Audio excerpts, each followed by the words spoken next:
तो बच्चों चलिए शुरू करते हैं अध्याय 8 आनुवांशिकता जीवन का ब्लूप्रिंट। तो आनुवांशिकता होता क्या है? वह प्रक्रिया जिससे लक्षण एक पीढ़ी से दूसरी पीढ़ी में जाते हैं। तो अलैंगिक जनन में क्या होता है कि डीएनए का एक जैसा ही कार्बन कॉपी बनता है। मतलब जैसा डीएनए जनक में होता है वैसा ही डीएनए उनसे उत्पन्न जीवों में भी होता है। वहीं लैंगिक जनन में क्या होता है? संतान अपने माता पिता के समान ही होते हैं लेकिन पूरी तरह समरूप नहीं होते हैं। क्यों? क्योंकि इसमें कुछ मादा जनक से आता है, कुछ नर जनक से आता है और यह दोनों मिलकर विभिन्नता उत्पन्न करते हैं। तो लैंगिक जनन में विविधता उत्पन्न होता है और अलैंगिक जनन में विभिन्नता होता है लेकिन इसकी मात्रा बहुत कम होती है। अब आपके दिमाग में यह प्रश्न आ सकता है कि यह विभिन्नताएं क्यों आवश्यक होती हैं? तो प्रकृति में विविधता प्रजातियों को जीवित रहने में मदद करती है। जैसे उदाहरण मान लीजिए कि अगर पानी का तापमान अचानक बढ़ जाता है तो उसके अंदर जो जीवाणु हैं जो कि सामान्य तापमान पे रहने के लिए बने हुए हैं वह मर जाएंगे, लेकिन वह जीवाणु जिनमें उष्णता प्रतिरोधी परिवर्तन हो चुका है उनके डीएनए में, तो वह जीवाणु क्या है? जीवित रहेंगे और अपनी संख्या बढ़ाएंगे। तो विभिन्नता क्या होता है? समय के साथ जमा होती है और विकास का आधार बनाती है। विभिन्नता समय के साथ जमा होती है। यह ऐसा नहीं है कि आज ही बदलाव हुआ डीएनए में और कल विभिन्नता आ गई।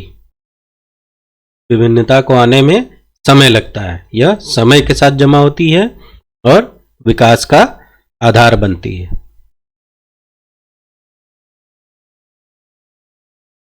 अब वंशागत लक्षण है, जैसे मानव के कान के नीचे का भाग जो होता है जिसको कि कर्णपाली बोलते हैं, यह दो प्रकार का होता है। इसमें क्या होता है? यह कुछ हिस्सा लटका रहता है, कान का कुछ हिस्सा लटका रहता है, वह चेहरे से चिपका नहीं होता है। वहीं दूसरा क्या होता है?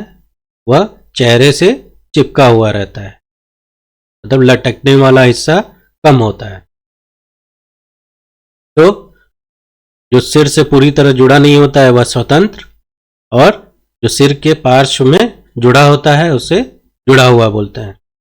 तो यह लक्षण हमें अपने माता पिता से मिलता है, लेकिन यह निर्णय कैसे होता है कि आप में कौन सा कान मिलेगा? यह डीएनए से होता है। यह निर्णय डीएनए से होता है। अब बात करते हैं ग्रेगर जॉन मेंडल के बारे में, जिनको कि आनुवंशिकता का जनक भी बोला जाता है। तो मेंडल ने मटर के पौधे का प्रयोग करके वंशागति के नियम बनाए। मेंडल ने मटर के पौधे का प्रयोग करके वंशागति के नियम बनाए। तो आप ये सोच रहे होंगे कि क्यों मटर ही चुने, बैगन क्यों नहीं चुने, टमाटर क्यों नहीं चुने, मिर्चा क्यों नहीं चुने? क्यों? क्योंकि इसमें जो विपरीत लक्षण होते हैं वह स्पष्ट रूप से दिखाई देते हैं। जैसे उदाहरण के तौर पे गोल बीज या झुर्रीदार बीज, यह स्पष्ट दिखाई देता है। लंबे पौधे और बौने पौधे, फिर सफेद फूल और बैगनी फूल।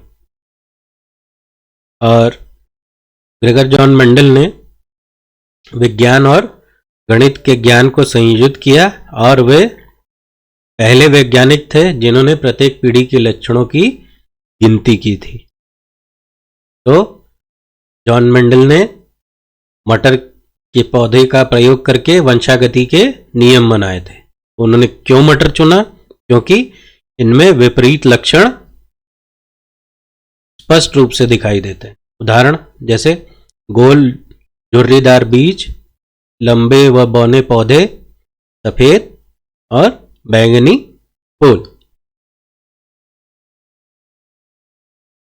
अब जब मेंडल ने प्रयोग किया तो जनक पीढ़ी में उन्होंने एक लंबा पौधा लिया और एक बौना पौधा लिया। तो जब उन्होंने लंबे और बौने पौधे का संकरण किया तो F1 पीढ़ी उस पीढ़ी को बोलते हैं जो पहली पीढ़ी प्राप्त होती है। तो उन्होंने देखा कि सभी पौधे लंबे थे और कोई भी पौधा ना तो बौना हुआ और ना ही मध्यम ऊंचाई का हुआ। तो इससे निष्कर्ष क्या निकला कि लक्षणों का मिश्रण नहीं होता है। F1 पीढ़ी में केवल एक जनक का ही लक्षण दिखाई देता है। तो जो मेंडल ने लंबे और बौने मटर के पौधे में प्रयोग किया उनका संकरण करके, तो उन्होंने F1 पीढ़ी में क्या पाया कि सभी पौधे लंबे हैं, हाँ, और कोई भी पौधा ऐसा नहीं है जो कि बौना हो या मध्यम ऊंचाई का हो। तो इससे उन्होंने क्या निष्कर्ष निकाला कि लक्षणों का मिश्रण नहीं होता है। लक्षणों का मिश्रण नहीं होता है और F1 पीढ़ी में केवल एक जनक का ही लक्षण दिखाई देता है। अब बात करते हैं F2 पीढ़ी की। तो जब मेंडल ने F1 पीढ़ी के लंबे पौधों का स्वपरागण किया तो उन्होंने क्या पाया कि 75% पौधे जो हैं वह लंबे हैं और 25% पौधे बौने पाए। तो इससे निष्कर्ष क्या निकला कि F1 पीढ़ी में बौने का लक्षण जो है वो खोया नहीं है, बस वह छिपा हुआ है। जब उन्होंने लंबे और बौने पौधे का संकरण कराया तो F1 में सभी पौधे लंबे हुए, लेकिन जब उन्होंने इस F1 पीढ़ी का क्रॉस कराया तो जो F2 जनरेशन पीढ़ी बनी तो उसमें उन्होंने क्या पाया कि कुछ पौधे लंबे भी हैं और कुछ पौधे छोटे भी हैं, जिनका की अनुपात था 3:1। तो इससे क्या निष्कर्ष निकला कि F1 पीढ़ी में जो है बौनेपन का लक्षण जो है वह खोया नहीं है, बस वह छुपा हुआ है। अब बात करते हैं प्रभावी और अप्रभावी लक्षण के बारे में। तो हर जीव में लक्षण के लिए जीन की 2 प्रतियां होती हैं। सभी जीन की 2 प्रतियां होती हैं। जैसे उदाहरण, अगर लंबे को T से दिखाते हैं तो इनकी 2 जीन प्रतियां होती हैं, तो इसको लिखेंगे 2 बार T। और जब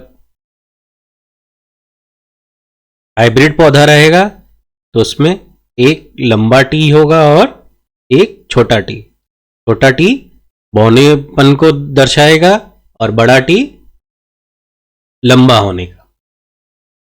तो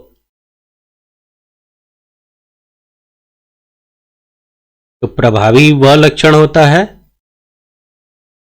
जब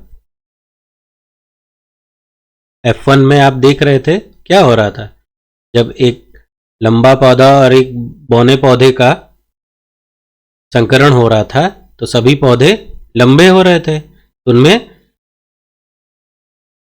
यह हाइब्रिड वाली स्थिति दिखाई दे रही थी, जिसमें कि क्या हो रहा था कि वह लक्षण जो है वह अंग्रेजी के कैपिटल टी और स्मॉल टी के रूप में दिखाई दे रहा है। ठीक है, जब इसका आपस में संकरण कर रहे थे तो कुछ पौधे लंबे भी हो रहे थे और कुछ पौधे छोटे भी हो रहे थे। तो वह लक्षण जो दिखाई देता है उसे प्रभावी लक्षण बोलते हैं, और वह लक्षण जो छिप जाता है वह तभी दिखता है कि जब उसके दोनों जीन की प्रतियां एक साथ आती हैं। जैसे जब F1 बना तो F1 में सभी क्या थे, लंबे थे, लेकिन जब F2 में देखा गया तो कुछ लंबे थे और कुछ बौने थे। तो बौनापन तभी आता है तब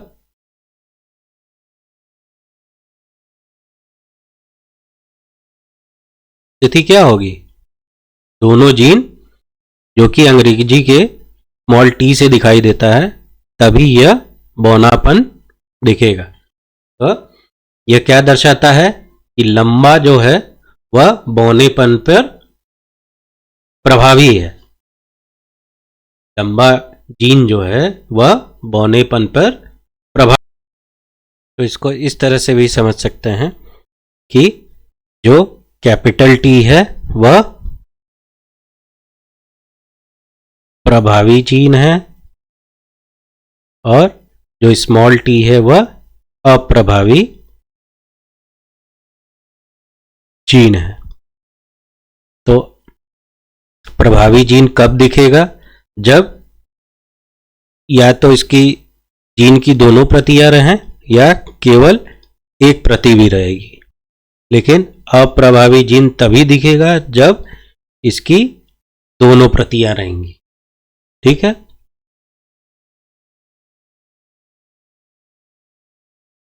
अब देखते हैं दो लक्षणों की स्वतंत्र वंशागति। तो इसके लिए प्रयोग के लिए उन्होंने गोल पीले बीज लिए थे और झुर्रीदार हरे बीज लिए। तो जब इन्होंने इनका स्वपरागण कराया, इनका पर परागण कराया, तो इन्होंने पाया कि सभी जो F1 है वह गोल और पीले बीज बने। लेकिन जब इनका स्वपरागण करा के F2 पीढ़ी तैयार किया तो उन्होंने देखा कि उसमें नए संयोजन देखने को मिल रहे हैं। कुछ ऐसे बीज बन रहे हैं जो कि गोल भी हैं और हरे भी हैं, गोल भी हैं और हरे भी हैं, साथ ही साथ झुर्रीदार पीले बीज भी हैं, झुर्रीदार भी हैं और पीले भी हैं। तो इससे क्या निष्कर्ष निकलता है कि विभिन्न लक्षण, उदाहरण के तौर पर जिसमें रंग और आकृति लिया गया है, एक दूसरे से स्वतंत्र रूप से वंशानुगत होते हैं। ठीक है, तो उन्होंने क्या पाया कि विभिन्न लक्षण एक दूसरे से स्वतंत्र रूप से वंशानुगत होते हैं। अब लक्षण कैसे व्यक्त होते हैं, तो जो डीएनए है उसमें कोशिका के डीएनए में जो है प्रोटीन बनाने की सूचना होती है, और जीन डीएनए का वह भाग है जो किसी विशिष्ट प्रोटीन के लिए निर्देश देता है। तो उदाहरण के तौर पे अगर आप देखिए कि पौधे की लंबाई के लिए अगर जीन है तो जीन करेगा क्या, वह पहले एंजाइम बनाएगा, फिर वह एंजाइम वृद्धि हार्मोन बनाएगा, और यदि एंजाइम कुशल है तो अधिक हार्मोन बनेगा और उससे क्या होगा कि पौधा अधिक लंबा होगा। अब वही जीन में बदलाव होता है तो हार्मोन कम बनेगा, हार्मोन कम बनने से पौधा बौना हो जाएगा। तो कोशिका के डीएनए में प्रोटीन बनाने की सूचना होती है। जीन डीएनए का वह भाग है जो किसी विशिष्ट प्रोटीन के निर्देश देता है। उदाहरण के तौर पे पौधे की लंबाई, तो जीन क्या करेगा, एक एंजाइम बनाएगा। और अगर एंजाइम में कुछ भी बदलाव नहीं हुआ है तो वह क्या करेगा, अधिक हार्मोन बनाएगा, जिससे पौधा उसके परिणाम स्वरूप लंबा होगा। और यदि जीन में बदलाव हो जाता है तो कम हार्मोन बनेगा, जिसके परिणाम स्वरूप पौधा बौना हो जाएगा। अब देखते हैं आनुवांशिकता के नियम। तो हर जीव में जीन के दो सेट होते हैं, एक माता से आता है, एक सेट पिता से आता है। यह जीन अलग अलग क्रोमोसोम पर होते हैं। तो हर जीव में जीन के दो सेट होते हैं, एक सेट माता से आता है और एक सेट पिता से आता है। और जो जनक कोशिका होती हैं उसमें अर्धसूत्री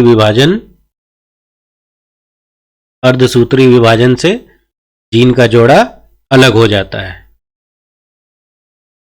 और केवल एक सेट ही आगे जाता है। तो हर जीव के जीन में दो सेट होते हैं, एक सेट माता से आता है, एक सेट पिता से आता है। यह जीन अलग अलग क्रोमोसोम पर होते हैं। तो माता के दो सेट और पिता के दो सेट, इनमें अर्धसूत्री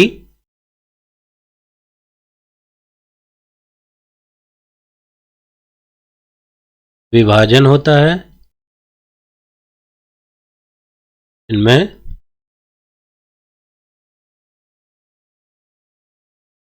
अर्धसूत्री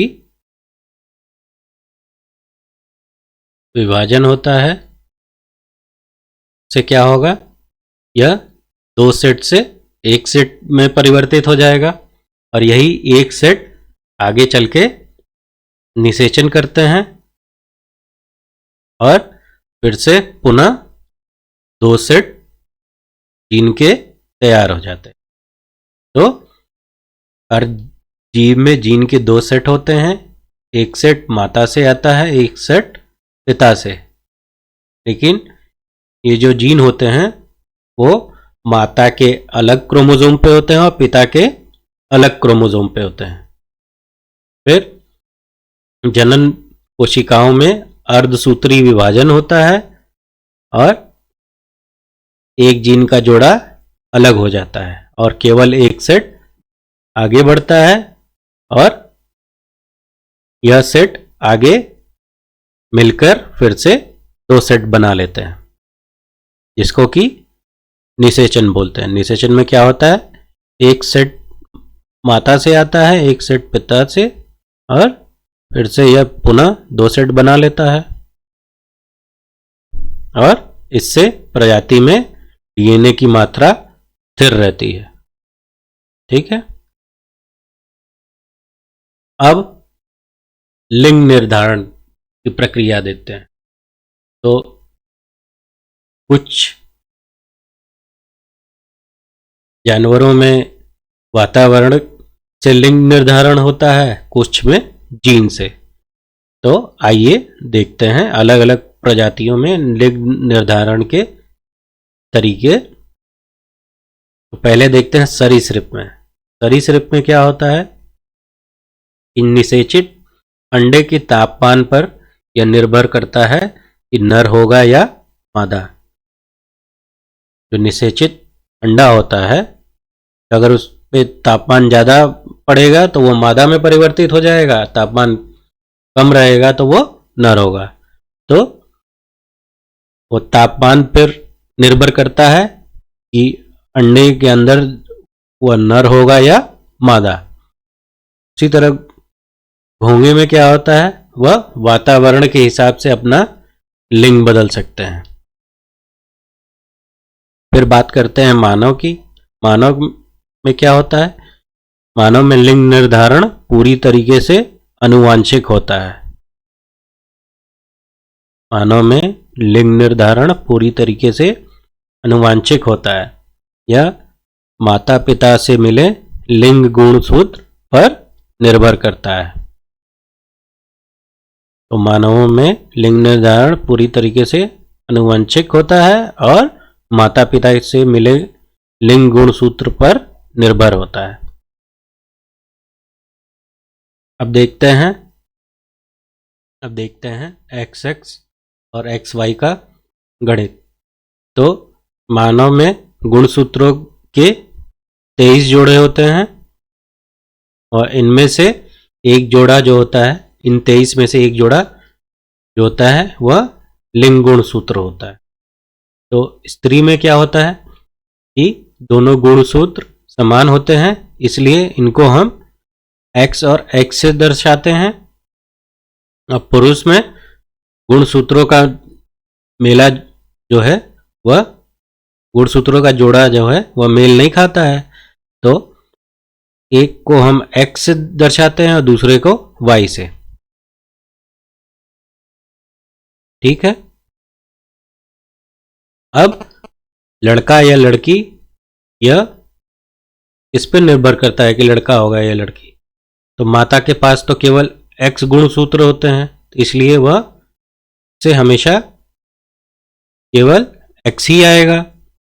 और पिता के पास दोनों गुणसूत्र होते हैं, आधे जो हैं X होते हैं, आधे Y होते हैं। तो जब X और X का मेल होगा तो लड़की बनेगी और X और Y का मेल होगा तो लड़का होगा। तो बच्चे का लिंग निर्धारण पिता के गुणसूत्र से होता है, ना कि माता के। और लड़का या लड़की होने की संभावना हमेशा 50-50 की होती है।